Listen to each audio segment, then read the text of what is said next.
Berjumpa kembali, anak-anakku tercinta. Bagaimana kabar kalian? Ya, semoga selalu dalam keadaan sehat dan tetap semangat untuk belajar.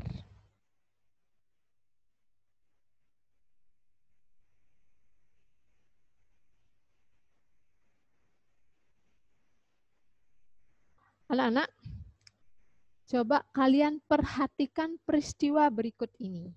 Ya, ada kembang api dibakar, kemudian ada pembusukan sampah, kemudian ada besi berkarat. Nah, dari ketiga peristiwa ini,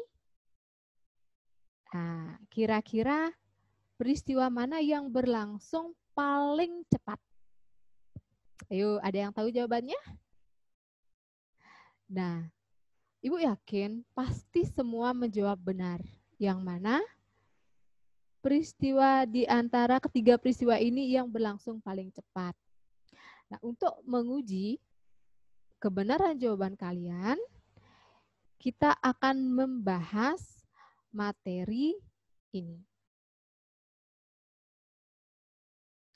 Nah, pada pertemuan ini kita akan membahas tentang pengertian laju reaksi dan faktor-faktor yang mempengaruhi laju reaksi.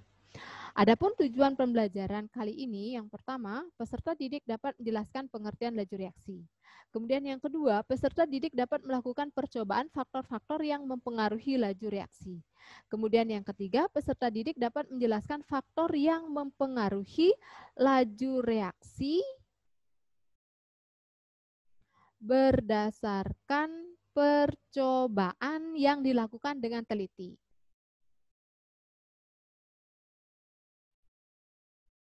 Yang pertama kita bahas pengertian laju reaksi. Nah, sebelum kita memasuki apa itu pengertian laju reaksi, kita simak dulu pernyataan berikut ini. Kendaraan A dapat menempuh Gilimanuk Denpasar dengan jarak 125,9 km dalam waktu 3 jam.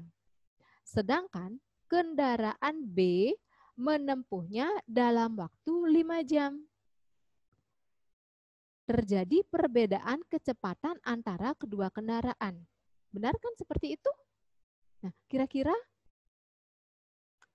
apa penyebabnya ya? Kemudian kita perhatikan pernyataan berikut ini.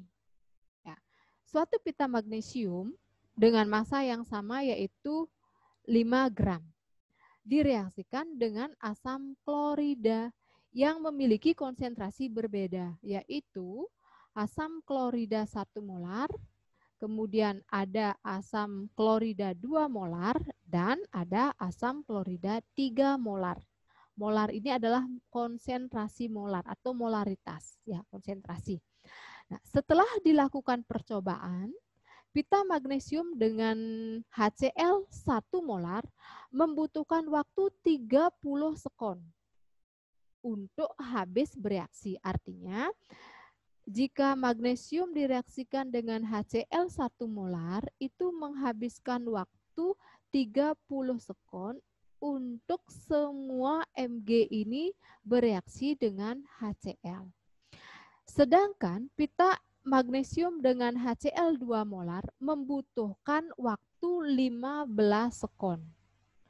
Dan pita magnesium dengan HCl 3 molar membutuhkan waktu 10 sekon. Kalian bisa membandingkan kan? Ya, kalau yang 1 molar waktunya 30 sekon. Kalau yang 2 molar membutuhkan waktu untuk habis bereaksi 15 sekon. Dan yang 3 molar membutuhkan waktu 10 sekon. Nah, dari sini terjadi perbedaan laju reaksi di antara ketiga larutan HCl.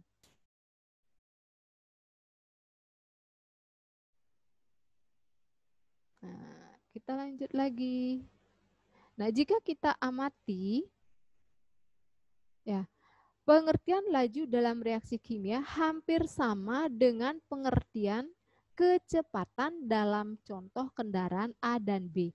Tetapi ada yang membedakan antara keduanya. Nah, antara di sini ya, yang ini kecepatan, yang di sini laju reaksi. Nah, pada umumnya kalau pada reaksi kimia itu diistilahkan dengan laju reaksi. Nah, mungkin kalau di fisika ada kecepatan. Nah, kira-kira di mana letak perbedaan di antara kedua pernyataan ini? Nah, ini ya. Kendaraan A dapat menempuh Gilimanuk dan Pasar dengan jarak 125,9 km dalam waktu 3 jam. Sedangkan kendaraan B menempuhnya dalam waktu 5 jam. Kecepatan yang dilambangkan dengan P merupakan perbandingan antara jarak yang ditempuh dengan waktu. Nah, dari sini bahwa kecepatan itu merupakan perbandingan antara jarak yang ditempuh dengan waktu. Dan bisa dirumuskan atau secara matematis dituliskan seperti ini ya. P sama dengan S per T. S ini adalah jarak, T ini adalah waktu. Nah, kemudian dari pernyataan yang kedua, setelah dilakukan percobaan, pita magnesium dengan HCl 1 molar membutuhkan waktu 30 sekon untuk habis bereaksi, sedangkan pita magnesium dengan HCl 2 molar membutuhkan waktu 15 sekon, dan pita magnesium dengan HCl 3 molar membutuhkan waktu 10 sekon. Nah, di sini laju reaksi yang dilambangkan dengan P merupakan perbandingan antara konsentrasi dengan waktu. Nah, dari pernyataan ini laju reaksi itu merupakan perbandingan antara konsentrasi dengan waktu. Nah, secara matematis digambarkan seperti ini atau dirumuskan seperti ini. P sama dengan M per T, di mana M ini adalah molaritas atau konsentrasi molar. Kemudian T ini adalah suhu. Bagaimana? Kalian paham dengan pengertian dari laju reaksi?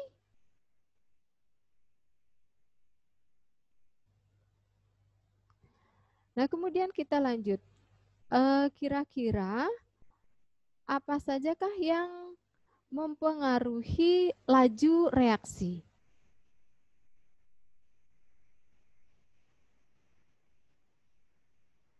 Kalian perhatikan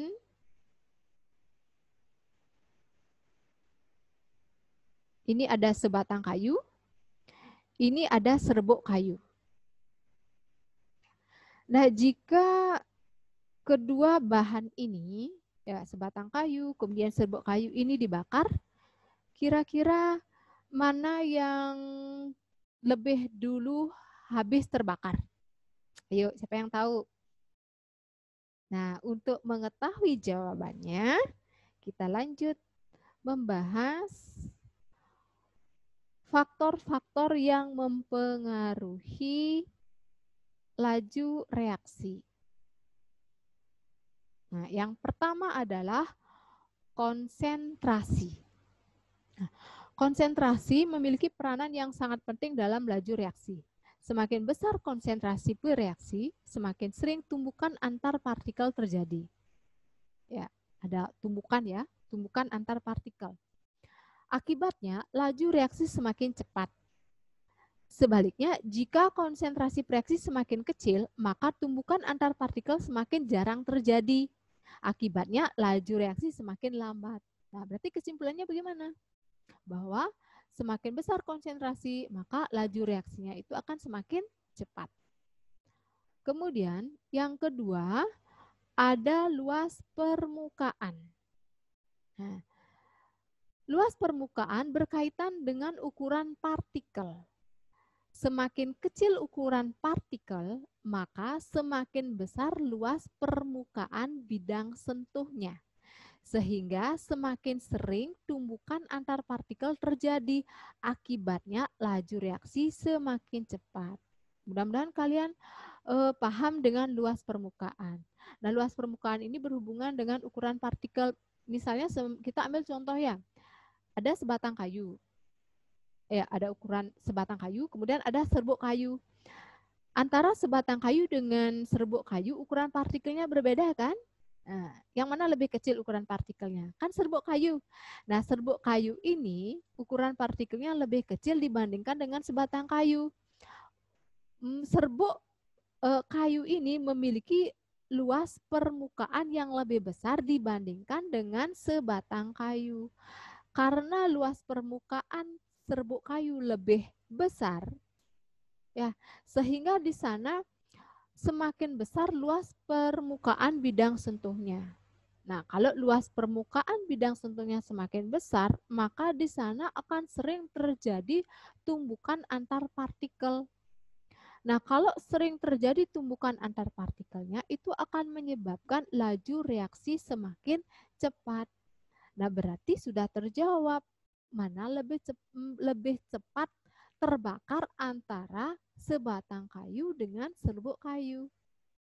Serbuk kayu kan yang lebih cepat terbakar, habis terbakar ya. Ya. Nah, kenapa dia lebih cepat terbakar, habis terbakar? Itu karena dia memiliki luas permukaan bidang sentuh yang lebih besar. Nah, kemudian faktor berikutnya. Yang ketiga adalah suhu. Nah, jika suhu dinaikkan, maka partikel-partikel semakin aktif bergerak dan tumbukan semakin sering terjadi. Akibatnya, laju reaksi semakin cepat. Sebaliknya, jika suhu diturunkan, maka partikel-partikel semakin tidak aktif bergerak. Akibatnya, laju reaksi semakin lambat. Nah, artinya bahwa semakin tinggi suhu, maka semakin cepat laju reaksi. Semakin rendah suhu, maka laju reaksi itu akan semakin lambat. Kemudian yang keempat, ada katalis. Nah, katalis ini adalah suatu zat yang dapat mempercepat laju reaksi tanpa mengalami perubahan atau terpakai oleh reaksi itu sendiri. Dengan kata lain, katalis berperan dalam suatu reaksi, tetapi bukan sebagai reaksi ataupun sebagai produk. Artinya di sini katalis itu hanya berfungsi untuk mempercepat laju reaksi. Dan dia tidak akan menjadi produk. Ya, dia akan kembali lagi menjadi zat yang tidak berubah menjadi zat yang jenisnya baru. Itu katalis ya. Dia fungsinya itu hanya mempercepat laju reaksi. Bagaimana anak-anakku? Tentang faktor-faktor yang mempengaruhi laju reaksi, bahwa ada 4 faktor yang mempengaruhi laju reaksi. Yang pertama ada konsentrasi, kemudian yang kedua ada luas permukaan, yang ketiga suhu, dan yang keempat ada katalis. Ya, semoga kalian paham dengan faktor-faktor yang mempengaruhi laju reaksi. Nah, sebagai refleksinya, silakan kalian jawab beberapa pertanyaan ya terkait dengan materi yang sudah kalian pelajari. Anak-anak, kita lanjutkan. Nah, agar kalian lebih paham dan kalian dapat mengamati sendiri, kemudian melakukan sendiri, silakan lakukanlah aktivitas berikut ini di rumahmu. Ya, ini beberapa aktivitas yang harus kalian lakukan di rumah. Ya, silakan kalian buat dokumentasinya. Boleh berupa video, boleh berupa foto. Ya, kemudian hasilnya kamu buat di buku tugas. Nah, seperti misalnya ya, kegiatan yang pertama. Ini aktivitas yang pertama, bubuk deterjen. Ya, Ibu yakin di rumah kalian semua pasti mempunyai deterjen. Deterjen itu digunakan untuk apa? Untuk mencuci pakaian ya. Bubuk deterjen yang digunakan untuk mencuci pakaian mengandung zat-zat penghilang noda pada pakaian. Zat-zat ini akan bereaksi dengan noda-noda tersebut. Nah, yang harus kamu lakukan pertama, siapkan 2 pakaian dengan noda yang sangat kotor. Ya, kalian punya pakaian ya, cari pakaian yang bernoda. Kemudian dicuci dengan bubuk deterjen yang sama. Nah, misalnya rinso boleh ya. Kalau misalnya kamu punya daya, gunakan daya. Punya soklin, silakan gunakan soklin. Nah, pakaian pertama dicuci dengan 1 takaran deterjen. Nah, maksudnya 1 takaran deterjen, ya misalnya 1 sendok. Ya, biasanya dalam deterjen itu ada sendoknya. Ya, misalnya pakai 1 sendok. Nah, sedangkan pakaian yang kedua dicuci dengan 2 takaran. 2 takaran deterjen. Nah, setelah itu kamu amati. Takaran manakah yang dapat membersihkan pakaian lebih cepat? Jelaskan faktor mana yang mempengaruhi proses pembersihan noda tersebut. Tadi kita kan sudah mempelajari faktor-faktor yang mempengaruhi laju reaksi. Ya, ada konsentrasi, ada suhu, ada luas permukaan, kemudian ada katalis. Nah, kira-kira yang mana dari keempat faktor itu berhubungan dengan proses pencucian pakaian? Apakah konsentrasi? Apakah suhu? Apakah luas permukaan ataukah katalis? Gimana? Siapkan untuk beraktivitas di rumah? Ibu yakin kamu pasti siap. Harus siap ya. Kemudian ada yang aktivitas yang kedua. Ya, yang kedua ini ya. Ya, siapkan sebatang kayu dan serbuk kayu. Kemudian masing-masing dibakar. Catatlah waktu yang diperlukan sampai kayu habis terbakar. Kayu manakah yang terbakar lebih cepat? Nah, jelaskan faktor apa yang mempengaruhi proses pembakaran kayu tersebut. Kemudian yang ketiga, nih, garam dapur sebanyak 5 sendok makan dilarutkan dalam air. Siapkan 2 gelas yang masing-masing berisi 5 sendok makan garam dapur. Ibu yakin semua pasti punya garam dapur ya? Gelas yang pertama dilarutkan dengan air dingin dan gelas yang kedua dilarutkan dengan air mendidih. Ya, kemudian catatlah waktu yang diperlukan sampai semua garam dapur habis terlarut. Air yang manakah melarutkan garam dapur lebih cepat? Nah, jelaskan faktor apa yang mempengaruhi proses pelarutan gula tersebut. Nah, semuanya ini ya kalian hasil pengamatannya tuh kalian catat di buku tugas. Kemudian aktivitas ini kalian dokumentasikan ya, bisa berupa foto atau bisa berupa video. Ya. Nah, seandainya kalian rumah kalian ada yang berdekatan, nah bisa dilakukan secara berkelompok ya, ya minimal 3 orang. Maksimal lah 3 orang ya, maksimal 3 orang. Sendiri juga boleh, nggak apa-apa ya.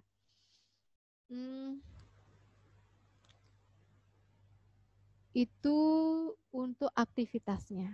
Nah, selanjutnya kita lakukan kuis, kita uji coba. Sebatas mana kemampuan kalian. Nah, perhatikan tabel berikut. Nah, di sini ada beberapa, di sini akan direaksikan besi sebanyak 0,2 gram dengan HCl. Nah, besi ini bisa ada dalam bentuk serbuk dan ada dalam bentuk kepingan. Kemudian larutan HCl yang digunakan ada yang 3 molar, ada 2 molar, kemudian ini 3 molar, 2 molar, 1 molar. Nah, dari data tersebut percobaan 1 dan 3, faktor yang berpengaruh terhadap jalannya reaksi adalah, kalian jawab sendiri ya. Ya, bisa kemudian kamu jawab di buku tugasnya. Kemudian reaksi yang berlangsung paling lama adalah reaksi nomor berapa? Ya, itu yang kita bahas hari ini. Semoga apa yang kalian pelajari hari ini bisa dipahami. Nah, demikian yang bisa Ibu sampaikan untuk pertemuan kali ini. Salam cerdas, sehat untuk anak-anak tercinta. Sampai ketemu pada pembelajaran berikutnya.